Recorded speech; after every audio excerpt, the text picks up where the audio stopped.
Welcome back, Kale Kids and Chaos. I'm Judy Converse, registered dietitian nutritionist with Therese Nadler, also dietitian nutritionist. Today, what do we think we talk about today, Therese? I think a good topic would be gluten. And the reason I say this is because you hear more and more that people are going gluten-free. I'm sure you've noticed the explosion of, gluten-free products that are readily available at most markets. Years ago, people would drive 2-3 hours to get their hands on anything gluten-free, and now it's popular and available and actually palatable. So it's come a very long way. And in our world, the sort of pediatric nutrition world, and even for adults too, there's a lot of people who are reporting good outcomes and, improved how they feel and, behaviors with following a gluten-free diet. So Right. I'd love to jump into it. And maybe we just start with what is gluten exactly? Yeah, okay, that's a good idea. So gluten, of course, is a protein in wheat, and one of a couple proteins. There's another component called gliadin or Yep. gliadin or however you want to say it. And those are kind of the culprits in that food that might cause a lot of problems. That is one of the culprits that when people say gluten-free, they're talking about removing that protein from their diet and eliminating it completely. And traditionally, kind of in medicine, nobody ever thought this mattered unless you had something called celiac disease, right? So celiac disease is when you develop an autoimmune condition and you get gut injury. You literally lose structure and function in your intestine when you eat gluten, and it's quite debilitating over time. And what is happening there is your immune system's responding to the gluten, and then after a certain amount of time, it starts to confuse gluten with your own tissue. So you have an autoimmune condition, and it's quite debilitating. And the treatment is don't eat gluten. But this has changed. This has changed over the years. And there's that in itself, like why? That's a big conversation too. And Right. maybe we And can I talk about think, that.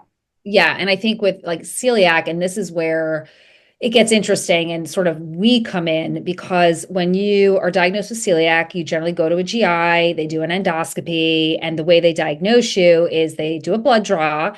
You have elevated proteins, typically IgA, right, in the blood.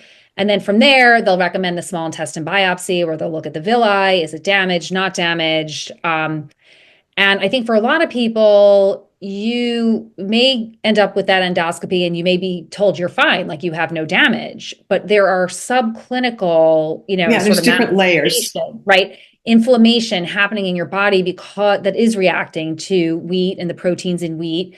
And I think the conventional medical system, you have to be like so far damaged to get a positive diagnosis. Whereas I think in our world, which is a little more functional and integrative, like there are many levels to the dysfunction. There's a And lot of could layers there, exactly. And be reacting. as Mhm. far as if you, let's say you have a kid and you're like, do I need to remove gluten? I hear about gluten all the time. What is the deal? Let's talk about that. So, first of all, what would your pediatrician do? They might not do the test at all. They might send you to a GI doctor for that.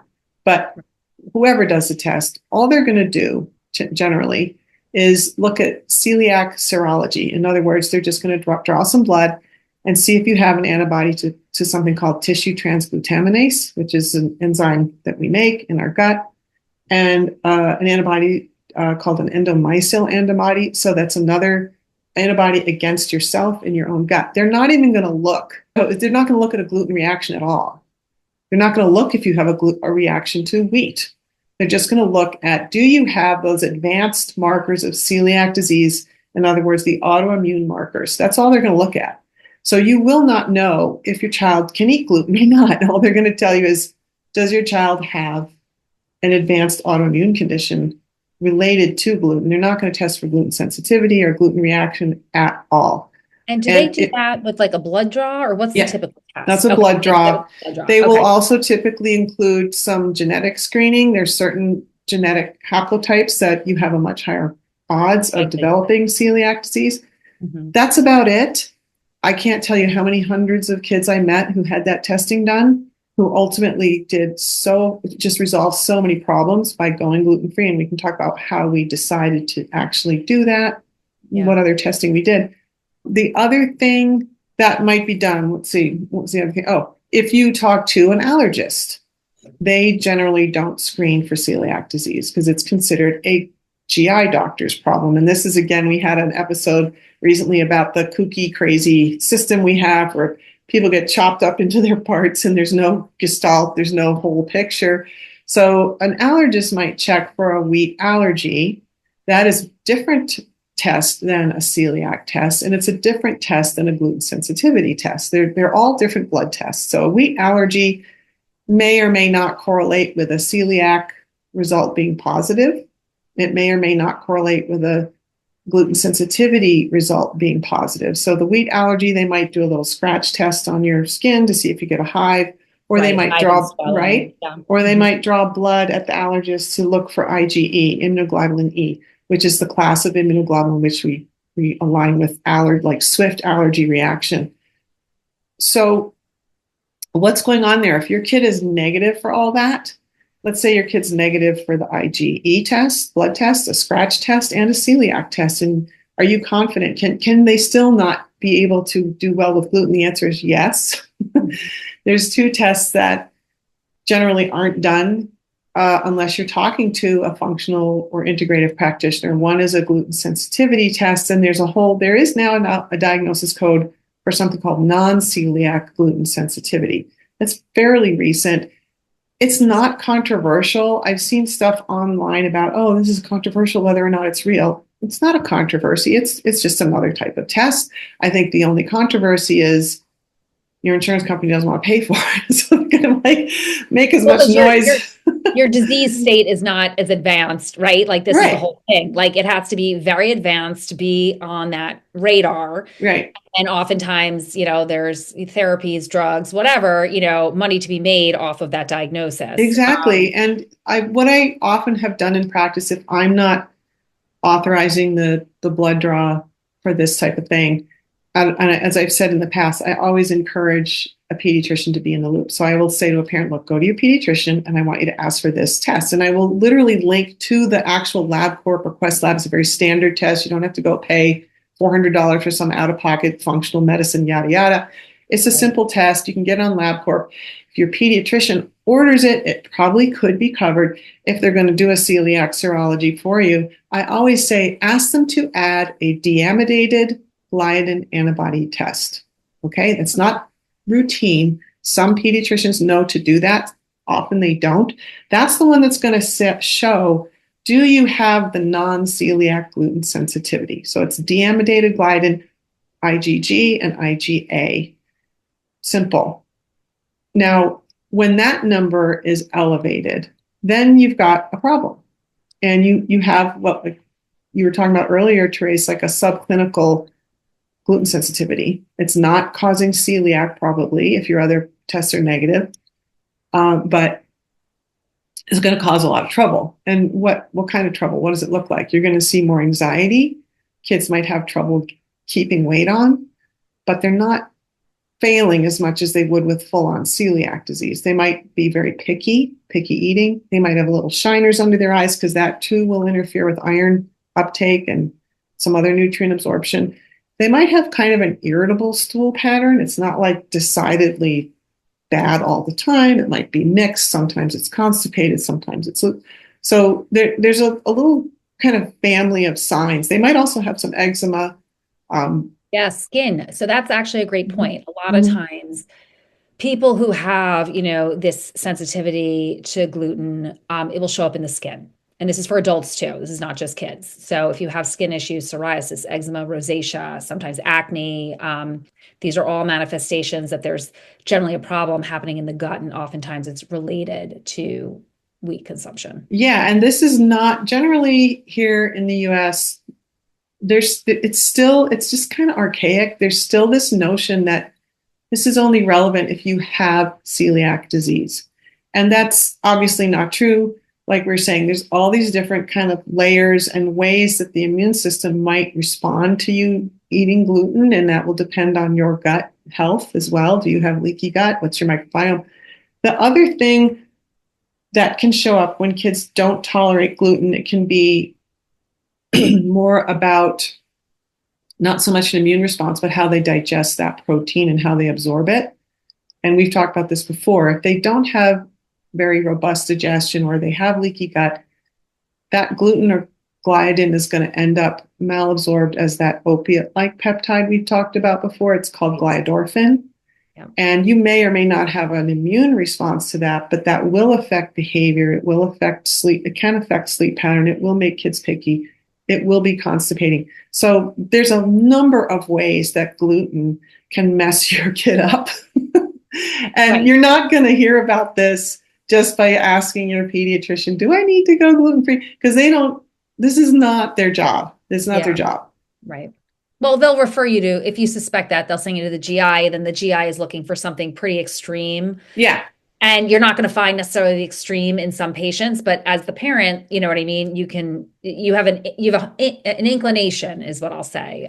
Your Yeah. kid eats something, behaves a certain way, or gets a stomach ache, or, just generally, changes in behavior. So you'll see that and you'll notice that. And gluten-free, in my opinion, is one of the easiest, not easy to execute necessarily, because kids can be picky eaters and it can be hard to change things on them. And I will say that while gluten-free foods have come a long way, they are still different. There's still a little difference. Yeah. They're a little different. And so your kid will know this and they will pick up on this. However, if you can get them on that gluten-free diet, I think some of the change in behavior that you will see specifically around um, I think like you mentioned, anxiety was a big one. I Mm-hmm. think even I've seen benefits for kids that are like ADD, right? Like Mm-hmm. without the gluten, for whatever reason, it's just a calmer, less frantic, chaotic, kid.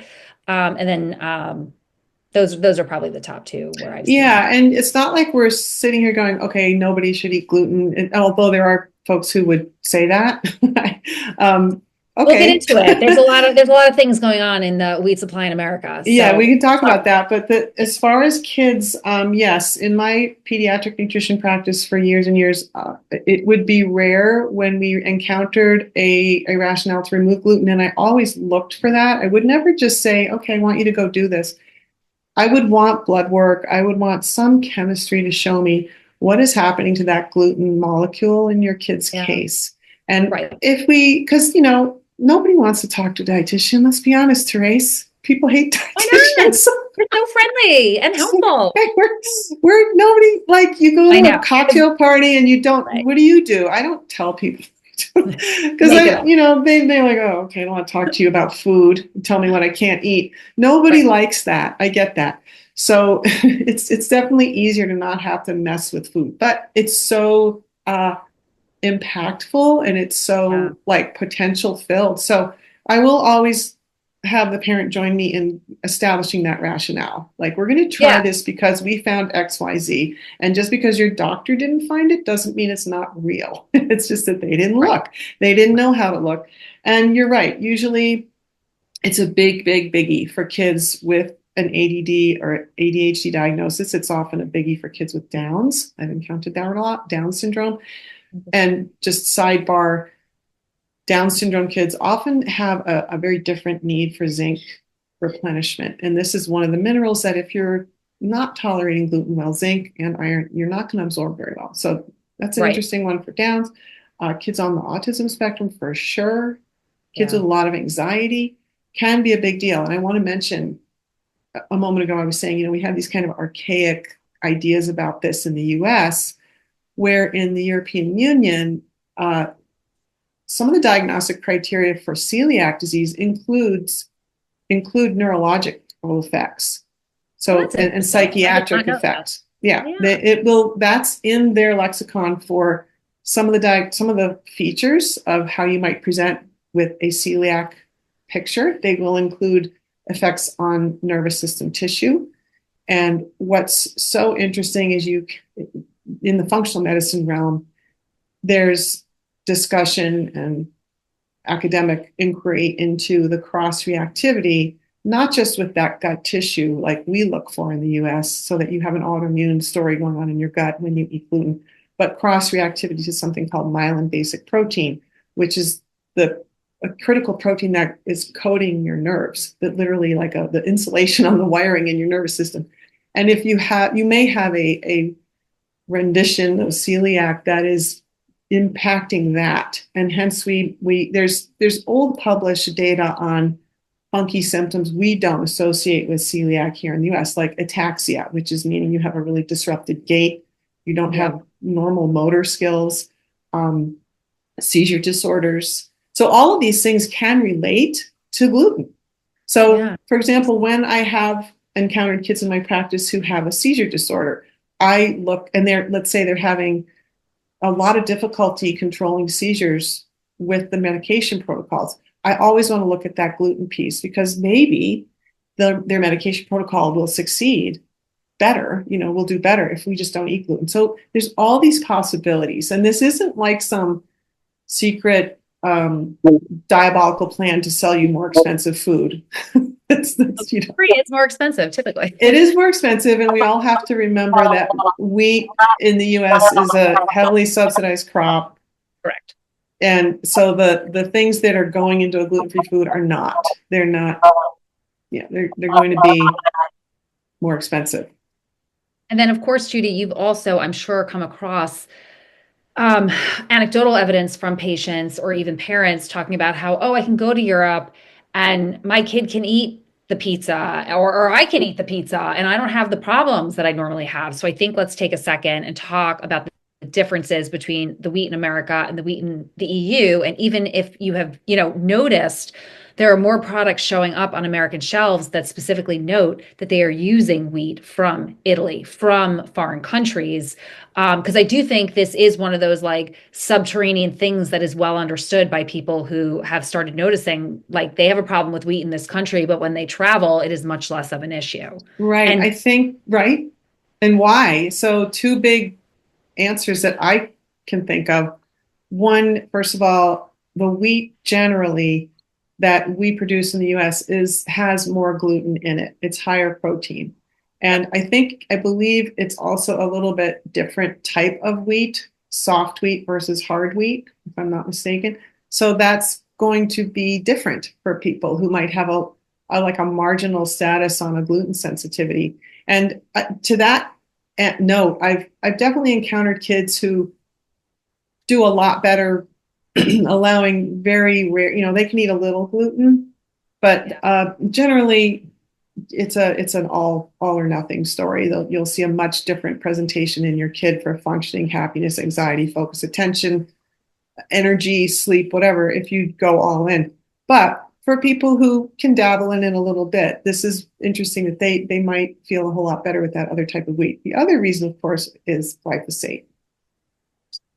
And we use a ton of it in the US. It's where we have a strategy where glyphosate is doused. You would douse a wheat crop with it when you're ready to harvest it, and it quickly desiccates the crop, and you can scrape it off the ground and do what you're doing with your wheat. I don't think that's the strategy in Europe. no, it's actually in many European countries to use Right. glyphosate. You can't use glyphosate.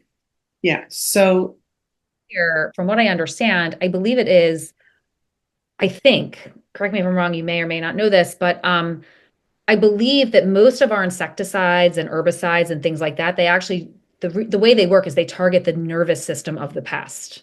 mhm, That's my understanding. mhm, They're trying to attack the nervous system to make the pest die, basically. mhm. And so it makes sense to me that the nervous system, potentially in humans, could be affected as well. Well, the big loophole that Monsanto, which creates glyphosate, as you might know, has used has been since the 90s to insist that, well, humans don't have the metabolic pathway that insects have, that what causes insects to be killed by glyphosate, we don't have that. So they're like, so it's okay. But what we do have is we exist with a gut microbiome, which is critical to our health and all kinds of functioning and our immune functioning. All the microbes in our biome do have that pathway. So this is how some researchers are linking the rise in the use of glyphosate, and it is a pretty stunning and strong linear correlation. I know correlation is not causation, um, with the rise in autism with when we introduced glyphosate. We also introduced a few other things at the same time in the US child population. So it's kind of a terrible perfect storm of toxicity and overwhelm for their little bodies.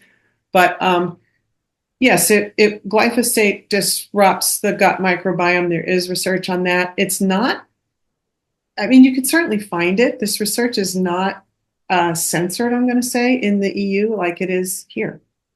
Yeah. And yeah, Just even to your point about like the rise in autism, but what about the rise in gut issues, right? right. IBS, Crohn's, colitis, all of it has steadily increased since, some of these chemicals were introduced in the mid 90s. And today, I think more and more people are cognizant of the fact that, like, hey, I should be taking a probiotic daily. Like, that was not the norm. When No, I, that was not normal at all. no. I remember as way, way back when, yogurt was becoming, whoa, a cool new thing, if you can imagine. And I think Dannon got in trouble for their television ads that implied that it might be a health food, like it might help you be healthy. And they had to backpedal on all that. It's like, well, yeah, we've come a long way since then. And yes, we depend 100% on the evolution of these microbes in the first few years of life to set up our immune function and what kind of allergic diseases are we going to end up with, not to mention gut disease. So glyphosate really interferes with that. What's really yucky is, of course, in the early 90s when GMO foods got all kinds of green lights, and genetically modified foods, as an aside, and this kind of loops back to gluten, are foods that are engineered to tolerate a ton of glyphosate and they won't die. And it's just a cash machine for Monsanto to sell farmers not just the seeds they're allowed to use, but they're required to use a ton of this glyphosate on their crops in order to get the yields they need. So those were first approved for, I think, crops like kind of weird ones. There was papaya, maybe was the first one, and then soy and corn and things like that. So the dilemma with that is years ago, the only infant formulas around were, if you needed it, well, they had soybean oil, corn syrup in them. And we were feeding that, to infants. If for some reason a woman wasn't breastfeeding, she was Right. giving her very young infant from the word go a glyphosate filled infant formula. And there was no regulation on it. It was all good. It was all okay. And that's a dark history, which I'm sure some of our listeners have read about. It's quite a usual, cloak and dagger corporate benefit story with the FDA saying, yeah, this is fine. So yeah, this is as we come around to gluten, although in the US, gluten, I don't believe right now is a genetically modified crop. It still is one that uses a ton of glyphosate in the harvesting process. And I believe they're working on genetically modified versions of gluten as well. Sure, yeah. And it's just, the glyphosate contamination is much higher in our version of wheat. And not only does it disrupt the gut microbiome, but it increases intestinal permeability as well. And that creates that leaky gut that many people have heard about. Exactly. And that's how you're going to end up with your immune system seeing. Now, let's make this clear. Leaky gut, we're not talking about visible holes in your intestine. We're not talking about abscesses and ulcers and things like, although that's terrible. What we're talking about is on a microscopic level, the gut wall integrity becomes compromised. It loses integrity. It becomes capable for larger molecules than should be allowed to pass into your bloodstream can pass through. So that means large kind of chunks of protein fragments and maybe some different metabolites from your disrupted microbiome or what have you. And your immune system's going to go, what the is that? What is that? And it's going to tag it.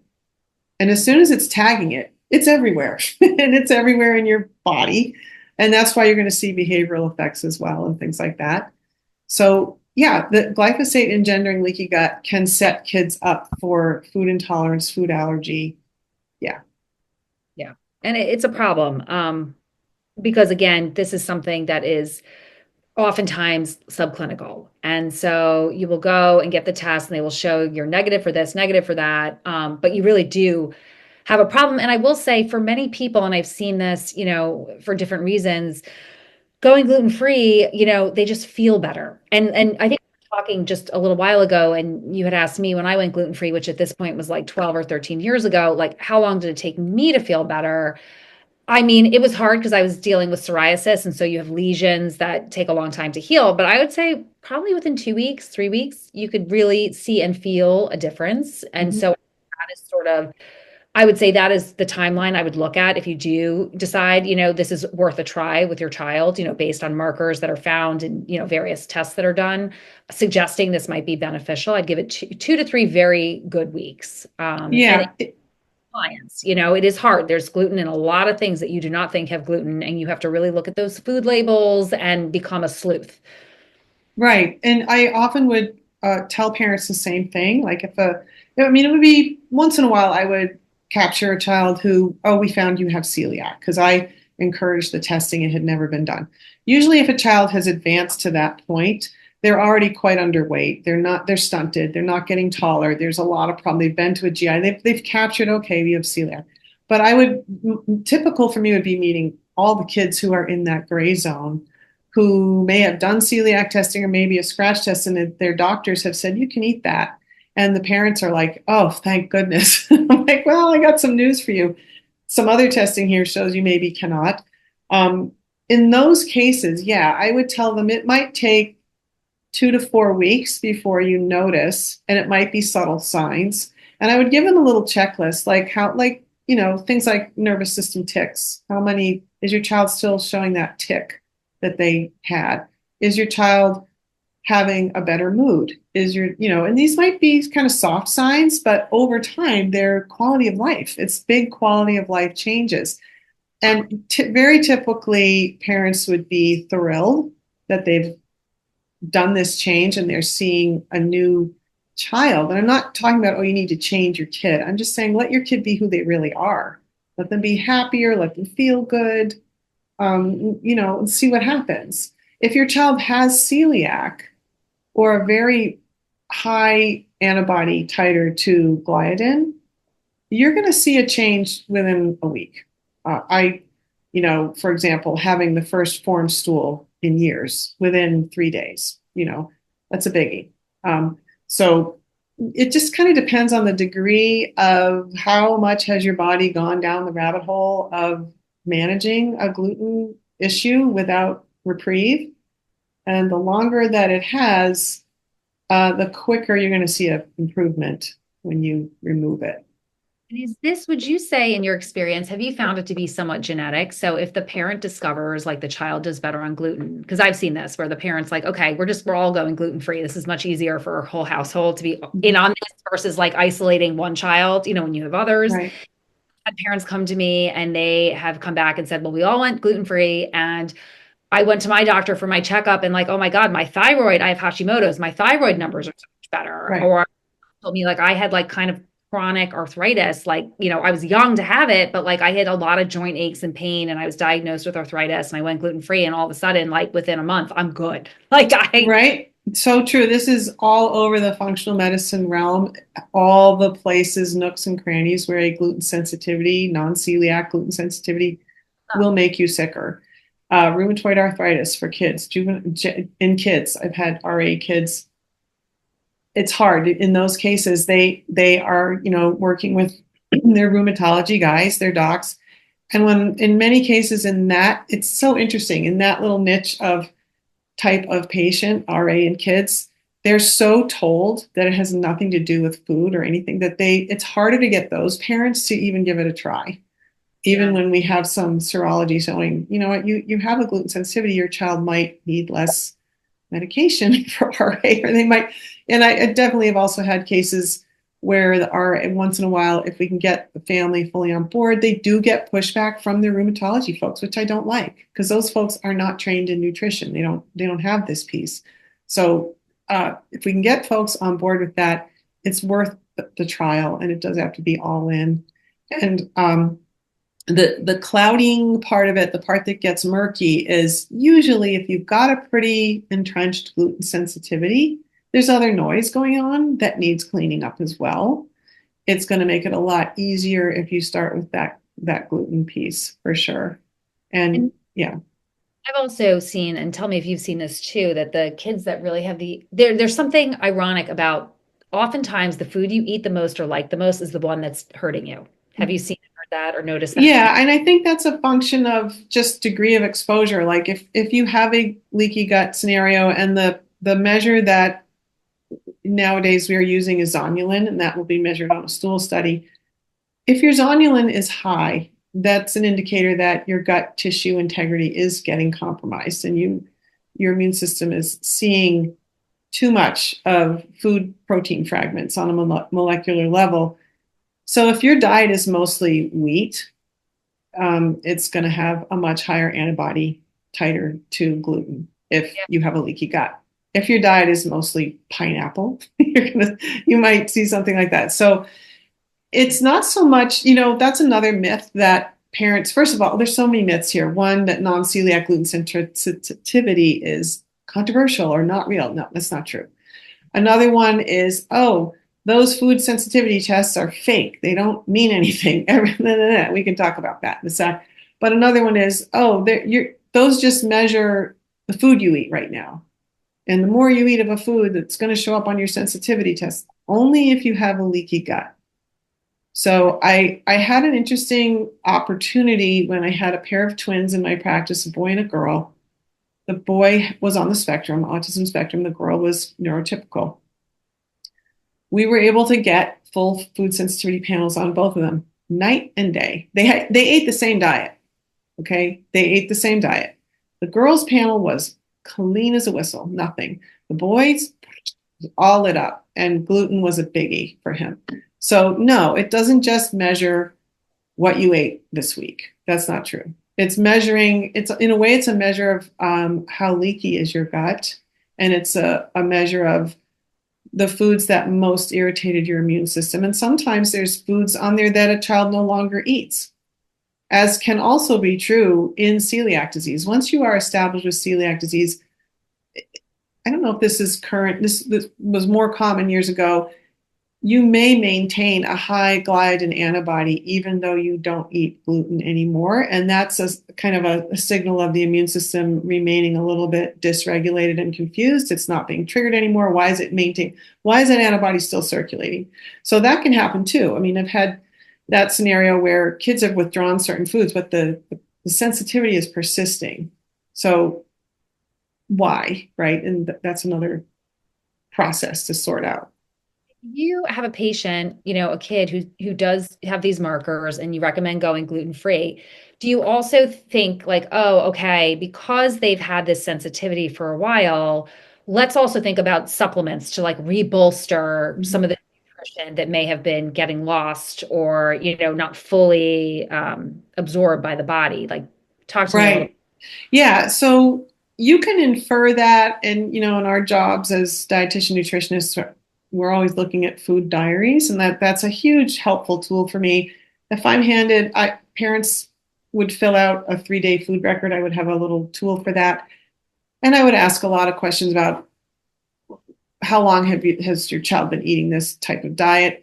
And you can just look at that and see what they don't eat. You don't need a bunch of blood work, which is very much a thing in the functional medicine realm. And I kind of have a beef with that, that they'll pull tons of blood and call it a nutrition assessment for a child. That's not true.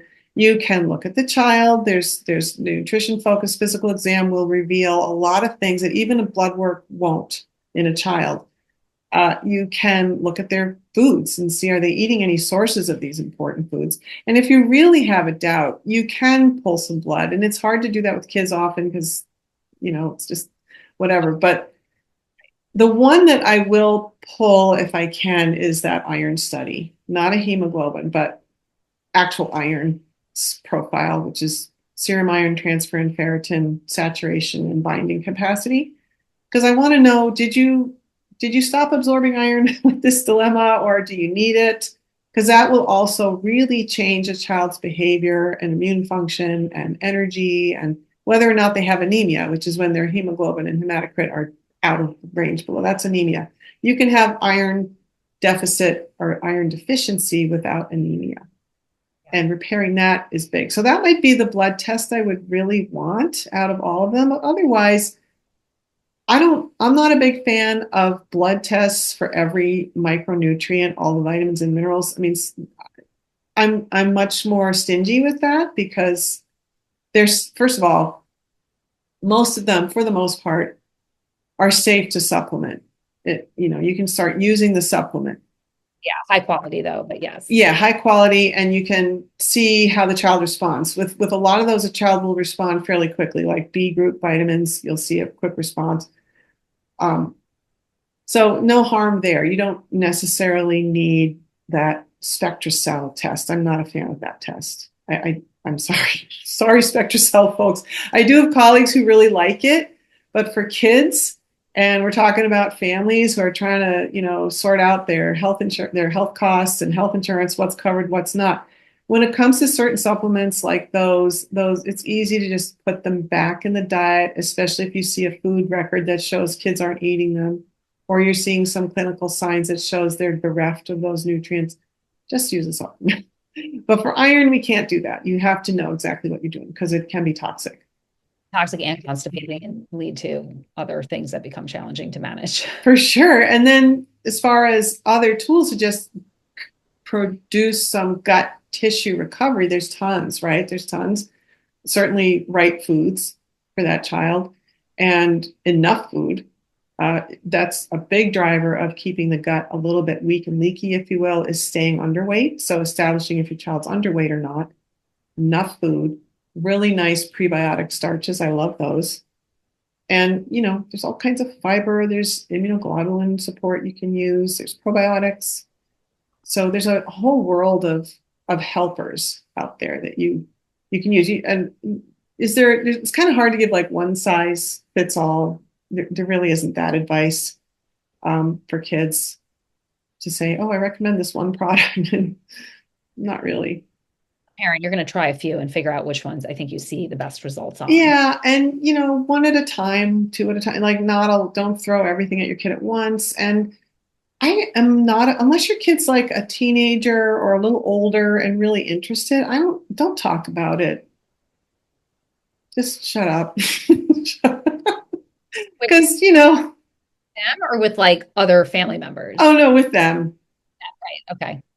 Yeah, I mean, they don't need to feel like little test tube people where you're experimenting and, Yeah, I get that. Also, you know, talk for a second about how there's molecular mimicry between gluten and sometimes dairy. yes. Your body mistake you have a problem with gluten. However, the protein structure in dairy is very similar to gluten, cow's milk dairy specifically. And so your body can also mount mistakenly an immune response to cow's milk dairy products. Mhm. So that's something else I think just that we should talk about for a second so people can be aware of that because oftentimes, or not often, but sometimes gluten-free is not enough. Sometimes you also need to layer in dairy-free. And then Yeah. tough with little kids because all the foods they love tend to have gluten in. Yeah. And finding swaps that are palatable can be tough. And also, it's alienating. Like when you go to birthday parties and the food served is typically pizza or chicken fingers and then birthday cake or ice cream, right? And then your kid is sitting there and like can't have any of it. So let's talk about that. Yeah, that is a really good point. So I've met a lot of parents who are like, we tried gluten-free, it didn't do any good. And I'll always ask a lot of questions. Okay, like what did that trial, what was it? How long? You need to do this. I know we mentioned you might start to see a difference in kids within 2 to 4 weeks, but to really see this unfurl and you're waiting to see if your child's growth pattern is going to change, and that's a very strong barometer that all systems go, they're functioning a lot better overall. You need to do it for like 2 or 3 months and not cheat. And I know that's like you're saying, like, don't go to the birthday party every week and go, well, we ate the pizza. It's going to fail because every time you eat this, you ignite that antibody reaction. And the antibodies are built to last, especially the class of IgG. That's memory, if you will, for the immune system. And they're going to keep circulating for 3, 6 months or so. Get yourself back basically to zero. This is Yeah, not, I mean, this is not like, oh, well, I just had a little. The issue is a little is enough to put you back at baseline. that's right. Yeah. So if you're eating a little gluten and you for 3 months, you never did a gluten-free trial. So sorry. But and that was yeah, that was a big thing that I would really enjoy doing was helping parents kind of bolster and how are you going to do this? How are you going to do this? But it's true that yes, what you're saying about that casein molecule, as it's digested, it's very similar in its bones, if you will, to gluten. And there can be a cross reaction for some people. So, this is why some people with celiac disease do better if they also avoid milk protein, that casein protein. And Right. yeah, that's harder to do. That is a little harder to do. So, what I would often do in practice, in terms of just the how to, if we came to an established scenario where, yeah, you need to remove both the gluten and the dairy, we would start with one. I mean, it would just depend on the family. Some families are like, oh my God, the gloves are off. I'm all in. We're good. Boom, cold turkey. I think that's harder. But hey, if that's your jam, fine. Some folks just wrap their heads around it that way. I think it's a little bit harder on the kid that way because you're going to be changing so many of their routines so fast that it can just be upsetting and confusing for them unless they're really little and they don't need to know.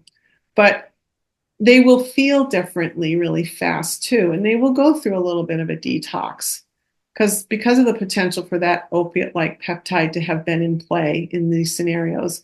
Or to sometimes what happens is as the immune system is lifted out of that chronic inflammatory burden of some noise from these food proteins, kids, I said this very often, kids will get sick. They get sick. They get a fever because finally some old infection burden that didn't quite finish is just brought to the surface. It's like layers are coming off and they get through a cold or a little bug and then they bounce out the other end and feel a lot better than they ever have in a long time because they've kind of removed these layers of sludgy immune tasking, if you will.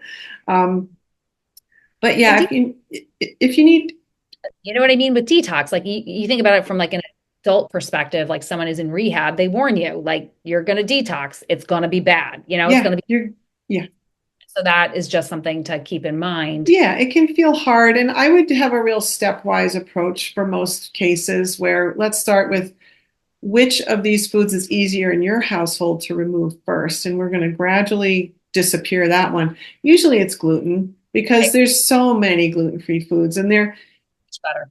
they're pretty transferable, and there's a zillion options now. Dairy foods are a little harder. There are a lot of dairy alternatives, but what makes them harder is nothing's as creamy and yummy as, you No, know,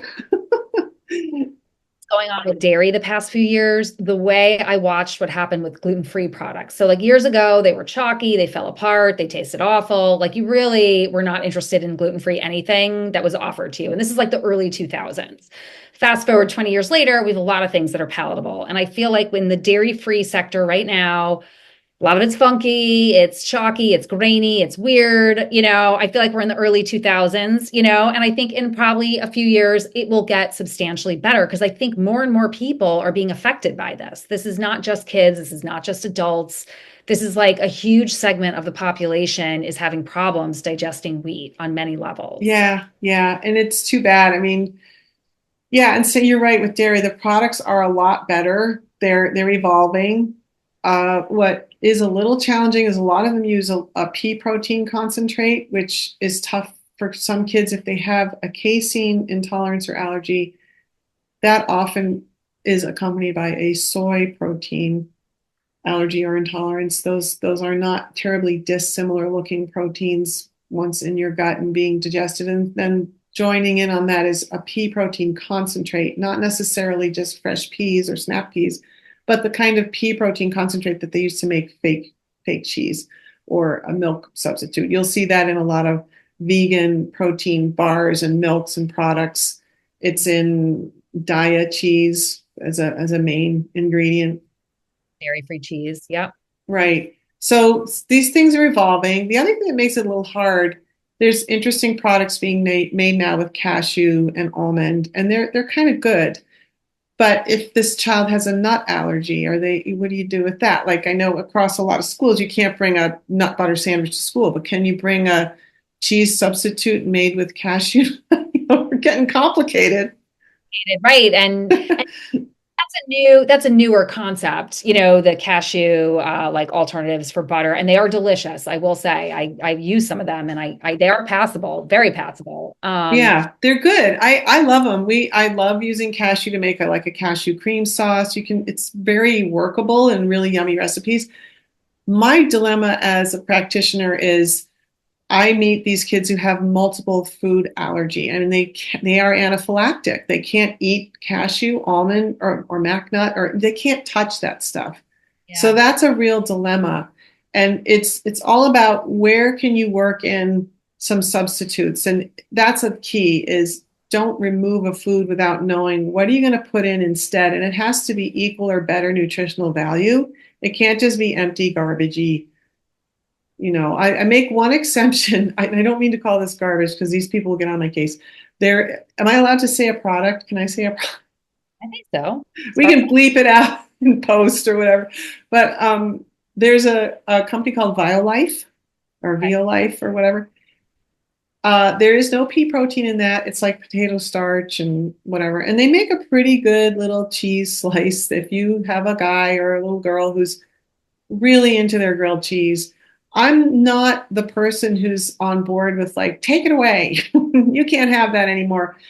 Right. It's too restrictive. Yeah. Or very I restrictive. mean, let it be a bridge piece. It might be a real game changer for a while, and then their palate may expand and they might be interested in other foods a little later on. You don't have to make these little processed grilled cheese sandwiches. Okay, fine.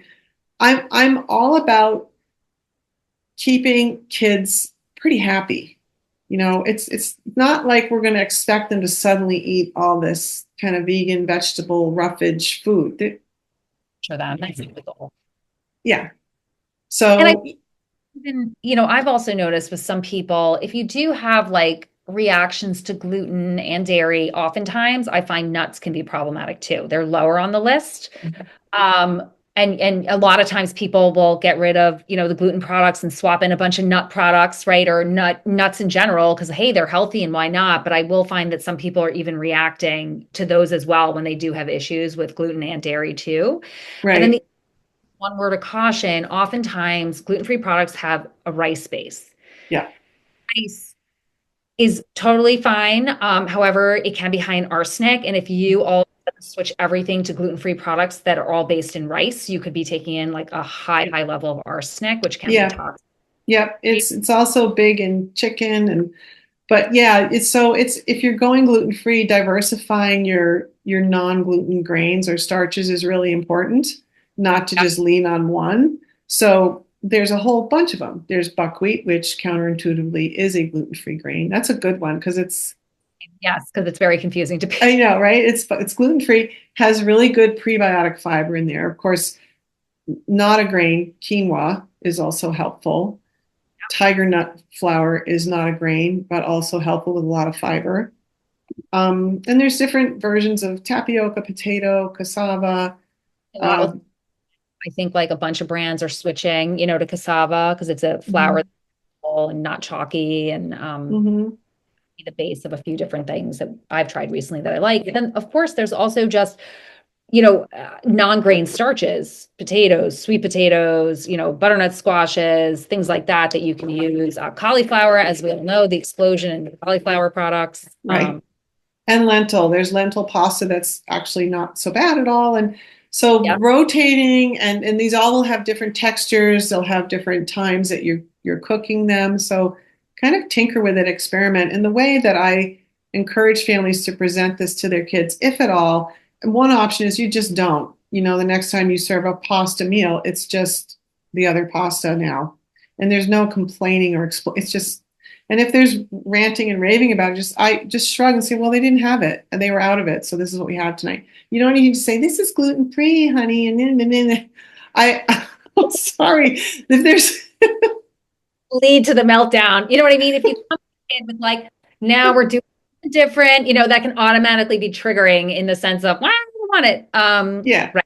So yeah, the yeah. approach. It's just too much information. They don't need that information. It's not their problem to understand. It's your job to just feed your kids. So yeah, they honestly, I know that might be not the way that's more of an old school thing. But honestly, just all joking aside, over all my years in practice, much more drama that's just avoidable if you're just chill about it, and you don't need your child to like it or accept it. Of course, we want that, and Right. that's the goal. We want them to feel good, but letting them see that in you is you're done. You're out. You're over. They're going to manipulate you like crazy once they see that you're hooked on their reaction to the new food. They're like, your kid's face when you eat it, you should be completely poker faced. I often tell parents to just leave the room, especially if you've got a little one in a high chair still, like a 2-year old or whatever, and they're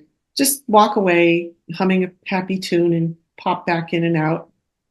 Right. Just to let them have their Yeah, thing. yeah. Don't say anything. I have seen kids though, they will look at it and then they will smell it, right? And, like the radar's up, right? It looks slightly different. Let me just this. Like, I don't know if this is so kids, I get it. Kids are detectives. Oh, they're wired for that. And if you got to be sucked in, you can just play the neutral person, like, hey, yeah, is that different? What do you think of it? And if they say I hate it, say, oh, okay, and I nothing always else. need it less. You know what I mean? Like, what else can we add to this? You know what I mean? That might make it better. And then the other thing that I wanted to flag is oats. So oats themselves are not necessarily gluten, but they're often processed in facilities with products that have gluten. So there's a lot of cross contamination. So if you become a label reader, which I encourage everyone to do, it's not enough that it just says oats. You have to make sure that if your child needs gluten-free, they are certified gluten-free oats. Also, a lot more common today than they have been in the past. But just another thing to flag. I had one mom who was giving her kid a Z-bar like every day as a snack. And the kid was supposed to be on a gluten-free diet, and the whole conversation, well, it's got oats. Oats are gluten-free, but they may or may not be in that product. Yeah. So just something to be aware of. Yeah, that's a good one, a really key one, because that will matter for people who have a high antibody to that gliadin, that deaminated gliadin, or any other lab work saying your body's scanning for it and reacting to gluten. So I think this is such an interesting topic. It always comes down to, well, what is it? What do you need for your child? And you don't have to go with the societal tide or whatever. Just find out what your child needs. Up on my website, there's a few blogs about gluten at nutritioncare.net. There's a lot of stuff there on testing for gluten sensitivity, how to do it, what to say to your doctor. And there's recipes up there too. So your kid can have bread, they can have treats that are healthier with some different sweeteners, not all the sugar in them. There's a lot to eat. And that's one thing that is definitely different now. It's no longer true that, oh, what am I going to feed my kid? You pretty much will feed them what you feed them now. It's just going to be gluten-free versions of that stuff. And a lot of that stuff is junky.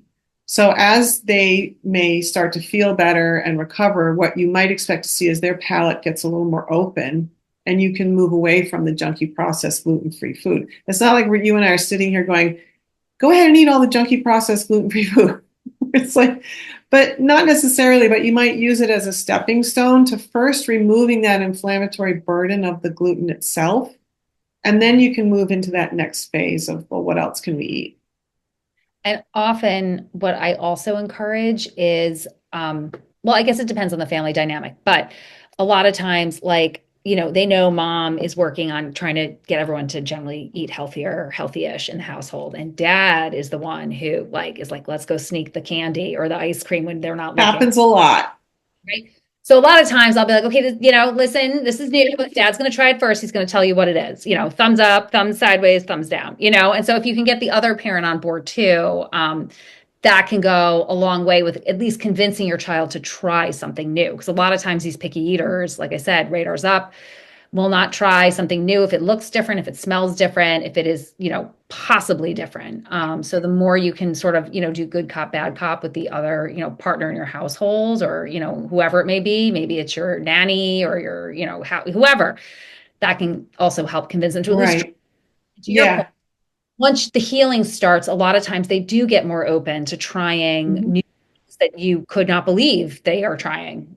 Yes, I've seen that hundreds of times, many times, many times. Parents will be like, "Wow, oh," and all of a sudden, it just gets in your rearview mirror that you had this super picky, anxious child. It starts to just fade away, and you get to enjoy. Everybody gets to be happier. That's the potential here. That's the possibility.